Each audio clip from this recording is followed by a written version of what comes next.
Yang kedua kata beliau, wahirsun, semangat untuk menggali ilmu agama.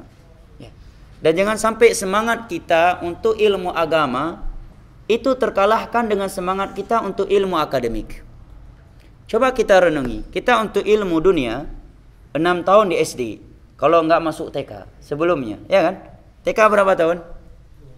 2 tahun, setahun, ya. Setahun tambah SD 6 tahun, berapa sudah?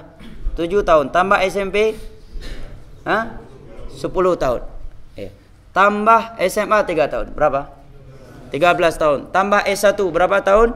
Ada yang 4, ada aneka ragam, ada yang 4, ada yang 5, ada yang 7, ada yang berujung dengan DO, ya kan? Rata-rata berapa tahun? S1 5 tahun. Kalau kumulat berapa tahun? 3,5, ya. Antum sudah berapa tahun? Baik, taruhlah 5 tahun. Berarti berapa tahun untuk ilmu dunia? 18 tahun sudah kita berikan untuk ilmu dunia. Belum lagi di sela-sela itu habisnya waktu di warung kopi. Ya, bukan, jangan dipahami saya nggak membolehkan warung kopi, ya. Jangan dipahami. Maksudnya untuk menghabiskan waktu untuk hal yang sia-sia. Ya. Tapi belum lagi untuk hal-hal yang lainnya. Sedangkan untuk ilmu agama seringnya kita memberikan sisa waktu dunia untuk ilmu agama, sisa waktu dari ilmu akademik baru untuk ilmu agama. Kalau ada waktu sisa baru kita pergi. Kalau nggak ada kita tidak pergi. Berarti menunjukkan mana yang lebih kita utamakan, dunia atau akhirat? Ucapan akhirat, tapi sikap dan perbuatan menunjukkan kita lebih mengutamakan dunia daripada akhirat. Dan seringkali orang menyatakan kalau belajar agama jangan lupa ilmu dunia, jangan lupa dunia pula.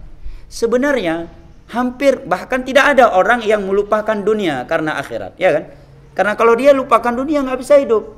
Bagaimana dia makan, anak istrinya makan dan seterusnya. Ya. Tetapi itulah yang sering diutarakan. Padahal pada hakikatnya kebanyakan orang itu karena dunia lupa akhirat, bukan karena akhirat lupa dunia. Itu yang terlihat dan itulah realitanya. Tetapi demikianlah syaitan untuk melakukan, ya, berbagai cara agar manusia ini jauh dari agama Allah Jalla wa'ala. Maka alhamdulillah di kesempatan seperti ini atau di waktu-waktu lain kita diberikan kesempatan untuk belajar dan memahami ilmu agama Allah. Karena ilmu agama ini sumber kebaikan, sumber kesuksesan dan sumber kebahagiaan. Tidaklah kehancuran terjadi dalam rumah tangga dan yang lain-lainnya, melainkan karena tidak ada bimbingan ilmu agama.